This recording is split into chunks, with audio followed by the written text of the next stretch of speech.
Trump को आए हुए लगभग 6 महीने होने वाले हैं और कोई युद्ध विराम नहीं हुआ है। मुझे लगता है कि ट्रंप की नजर हट चुकी है अब यूक्रेन से, और इसके बीच में होड़ इस चीज की है कि साहब जो यूक्रेन के नेचुरल रिसोर्सेज हैं, जो उसके खनिज पदार्थ हैं, जो जमीन के नीचे है, उसका मालिक कौन होगा? ट्रंप एक दावेदार है। ट्रंप ने बोला है कि मुझे पूरे यूक्रेन का 50% रिसोर्सेज चाहिए, ये ट्रंप ने बोला है। लेकिन पुतिन ये कहता है भाई मैं पहले ही घेर लूंगा। और ये सारी की सारी लड़ाई जो चल रही है, अब ट्रंप जितना कॉन्फिडेंट था डे 1 पे कि ये तो 24 घंटे के अंदर मेरी मुट्ठी में आ जाएगा, वो चला गया मामला। मिसाइल से अटैक, ईंधन डिपो और सैन्य मुख्यालय में आग लगी। ये देखिए जरा, ये तस्वीरें देखिए किस तरीके से सुलग रहा है लगातार धरती का यह हिस्सा। पिछले 3 साल से यहाँ की आग बुझ नहीं रही। 8वीं गार्ड्स कंबाइंड आर्म्स आर्मी के मुख्यालय पर हमला किया गया है। रशिया का यह हमला, डोनेस्क और लुहांस्क के इलाके में यह हमला, हालांकि इनमें से ज्यादातर जगहों पर पहले ही रशिया का कब्जा, लेकिन रशिया को पीछे खदेड़ने और वापस उस जगह पर अपनी पहले स्टेटस को बाउंड्री के लिहाज से स्थापित करने के प्रयास में है। इधर यूक्रेन और रशिया ये होने नहीं देना चाहता।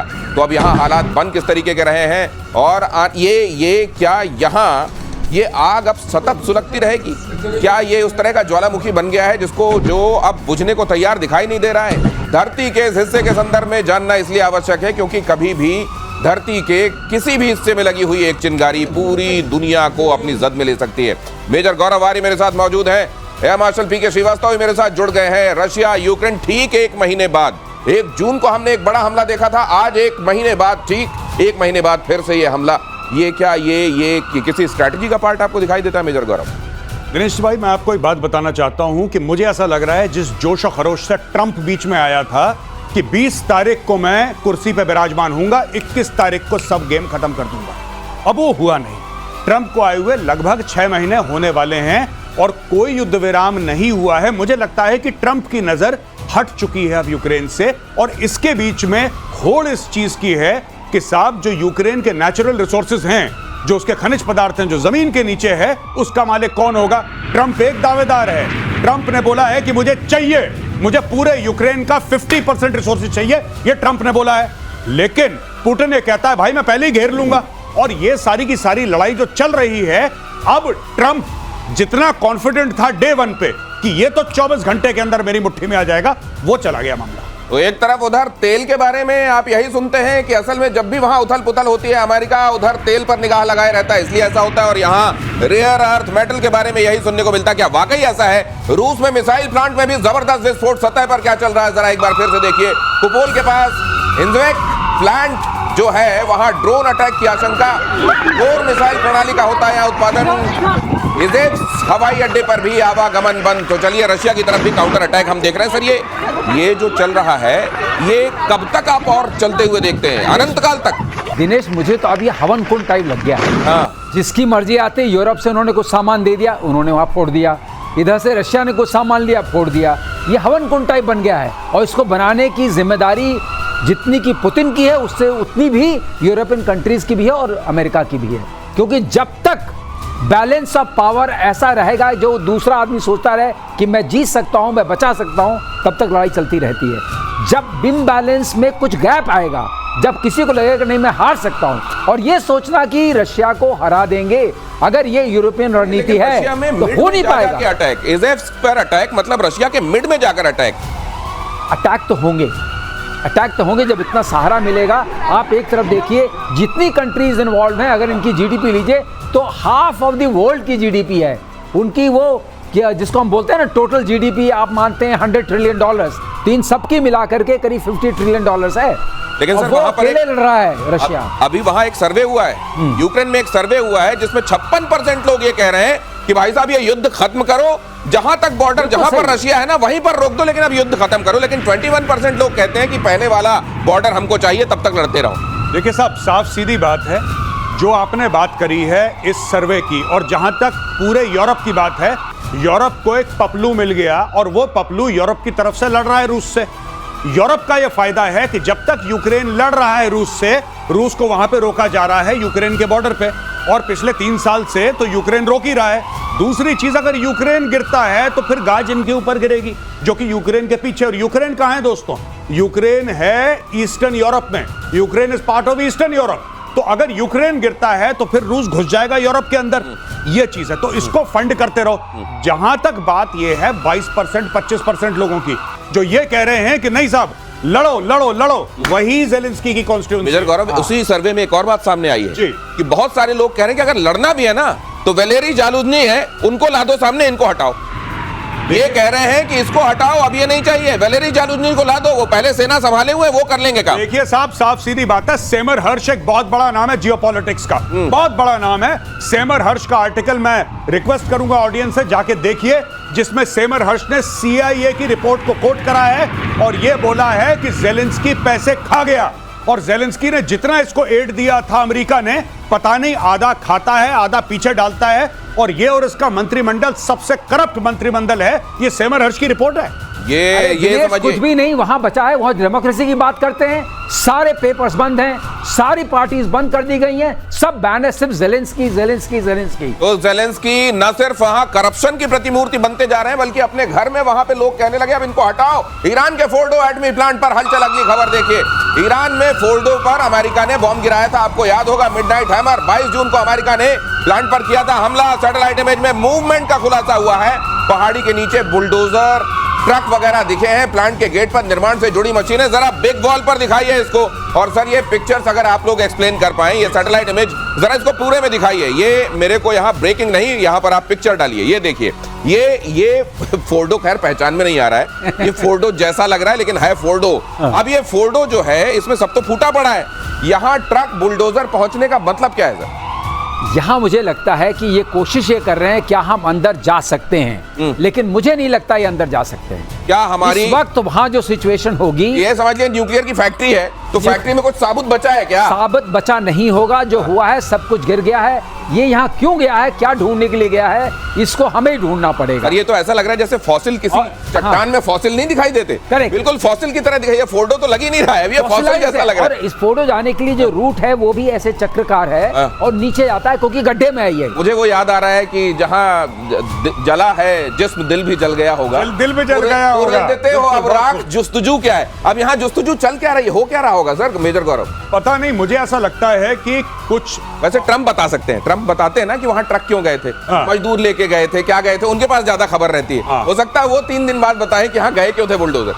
पर मुझे ऐसा लगता है कि जितना ट्रंप बोल रहा है कि सब खत्म हो गया है, देखिए अमेरिकन इंटेलिजेंस कम्युनिटी में इसके बीच में दरार है कि कितना डैमेज हुआ है, और कितना डैमेज हुआ है किसी को पता ही नहीं। पता नहीं ट्रंप क्यों दे रहा चंडू खाने का, इतना हो गया इतना हो गया, किसी को नहीं पता। भाई किसने जाके देख लिया वहां पे? सही बात। अगर ये बम गिरा होगा तो क्या बचा होगा, ये होगा के चक्कर में पूरा एनालिसिस हो रहा है। ये कमाल की बात है कि वहां जो खुफिया एजेंसी की प्रमुख हैं वो जो कहती हैं ट्रंप वो मानते नहीं है, और ट्रंप के पास बड़ी खुफिया खबरें होती है। कमाल की बात है। देखिए नेक्स्ट जनरेशन हथियार पर काम कर रहा है इजराइल, अगली खबर देखिए। सीक्रेट हथियारों का स्टॉक भी बढ़ा रहा है इजराइल। अब इजराइल ने अपना SWOT एनालिसिस कर लिया होगा, स्ट्रेंथ, वीकनेस, अपॉर्चुनिटी, थ्रेट, उसको समझ में आ गई होगी। Stand off weapon, iron beam, laser weapon, drone, गुप्त हथियारों ने ईरान में मचाया था कोहराम। अब असल में इसकी सबसे बड़ी फाइंडिंग क्या होगी इजराइल की, कि ये होना चाहिए मेरा आयरन डोम और मजबूत होना चाहिए। जी, एक तो ईरान एक काम करेगा कि ईरान ऑल्टरनेट निकालेगा बंकर बस्टर का।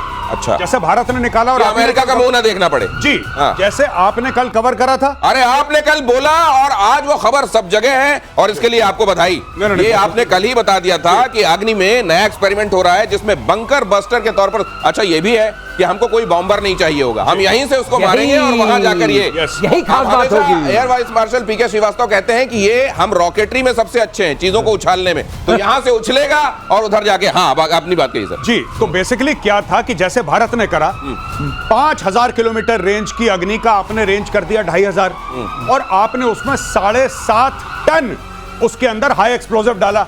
ये भारत से उड़ेगा, जमीन के नीचे पाकिस्तान में जाएगा और वहां पे कर देगा हर हर महादेव। ये खबर क्या हम यहाँ डाल सकते हैं? ये खबर पूरे तौर पर एक बार दिखा दीजिए। इस खबर को यहाँ पहले डालिए और उसके बाद हम आगे चलेंगे। एयर मार्शल श्रीवास्तव कुछ कहना चाहते हैं, पहले ये खबर में दिखा दूं जरा अग्नि से रिलेटेड। ये डालिए खबर पहले प्लीज। अग्नि को रीइन्वेंट एक तरीके से किया जा रहा है। ये मिड रेंज टू समझ लीजिए इंटरकॉन्टिनेंटल बैलिस्टिक मिसाइल जैसा है, अमेरिका जैसा बंकर बस्टर समझ लीजिए।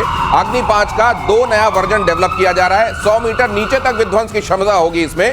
और ये खबर कल पहले ही प्रतिशोध में मेजर गौरव आर्य और एयर मार्शल श्रीवास्तव डिस्कस कर चुके हैं। सर आप प्लीज। मैं ये कह रहा हूँ कि इसने जो बताया वो तो बिल्कुल सही है। उसके आगे ये इसमें टर्मिनल गाइडेंस में टीवी लगा हुआ है। ये क्या मतलब है? टीवी का मतलब यह है कि जब वो पहुंचेगा अंत में, टीवी मतलब हमारा वाला टीवी? हाँ, टीवी खुल जाएगा। वो जो पिक्चर आएगी, मान लीजिए अगली बार आप मरकज पर अटैक करना चाहते हैं, मतलब कैमरा लगा हुआ है। कैमरा लगा हुआ है। अब जब कैमरा देखेगा कि ये मरकज है कि नहीं, एडजस्ट करेगा।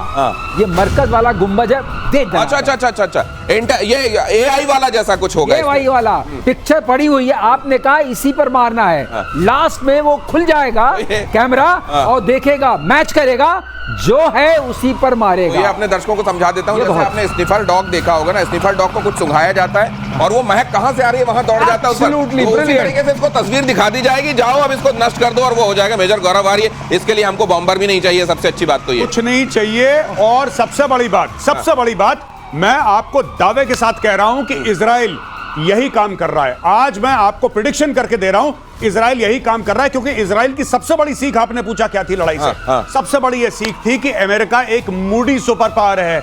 अमेरिका का मन चाहा मिडनाइट हैमर करा, अगले दिन मूड करा सीज फायर। इजराइल का तो काम ही पूरा नहीं हुआ। इजराइल का काम पूरा नहीं हुआ। अब इजराइल यही काम करेगा जो भारत कर रहा है। इजराइल अपनी बैलिस्टिक मिसाइल्स को रिपर्पस करेगा कि वो नीचे जाएं जमीन के और 300 फुट जाके ईरान का काम तमाम करें, उनके न्यूक्लियर प्लेटफॉर्म्स का। अब दिनेश ऐसा, पाताल लोक में भी जगह नहीं बची। पहले पाताल लोक था ना, घुस जाते थे, नीचे नहीं मार पाओगे। अब वो खत्म मामला। 100 मीटर्स का मतलब 300 foot. 300 foot, my God. 7,500 kilogram बता रहे हैं ना, ये 3 गुना ज्यादा है जीबीयू। आज आप लोग बता रहे हैं, मुझको गाने की लाइनें याद आ रही हैं। अभी वो शायरी याद आई थी, अब देखिए आ रहा है, अजी हमसे बचकर कहाँ जाइएगा, कहाँ जाइएगा, हमें पाइएगा। धरती के नीचे भी वायुसेना एयर लोरा मिसाइल, जिसको हम कहते हैं लॉन्ग रेंज आर्टिलरी मिसाइल, खरीद सकती है। Long range artillery missile Israel से खरीदी जाएगी। मिसाइल की डील संभव है। डीप स्ट्राइक करने के मिशन के लिए ये बहुत जरूरी होती है। अब ये क्या होता है, एयर मार्शल श्रीवास्तव आपको और अच्छे से समझाएंगे। ये देखिए आर्टिलरी क्या बोल रहे हैं, है मिसाइल। हमें खुद ही समझ में आ रहा है आर्टिलरी क्यों बोल रहे हैं। ये क्यों किया गया? उसका एक कारण है।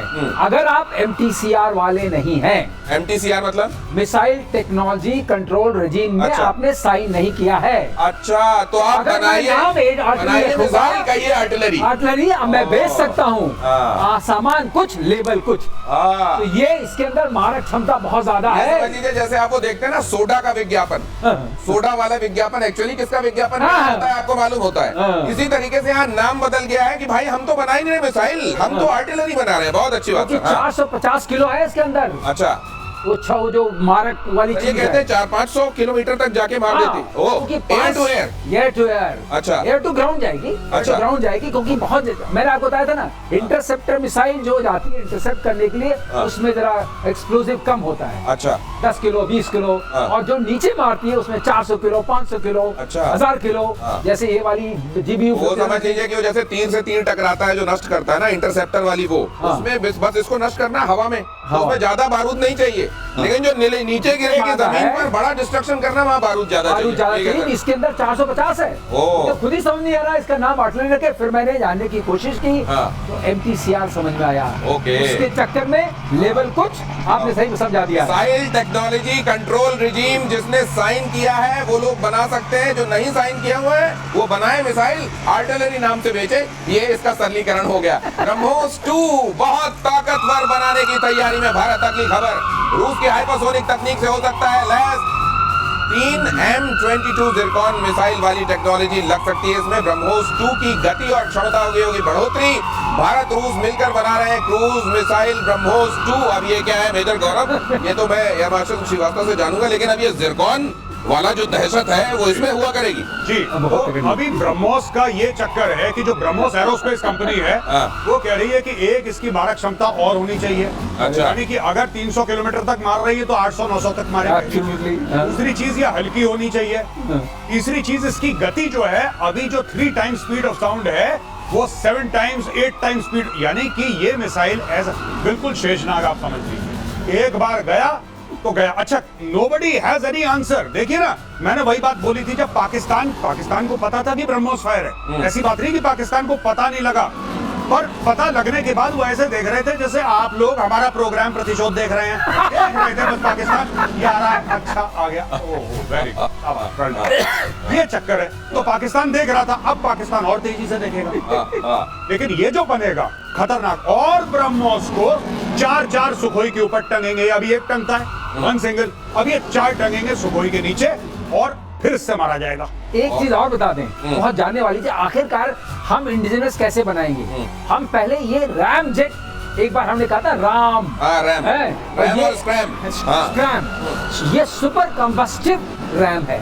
उसका रैम का फायदा होता है कि इंजन के तो कोई वो नहीं है, टर्बाइंस वगैरह नहीं है, तो हल्का होता है।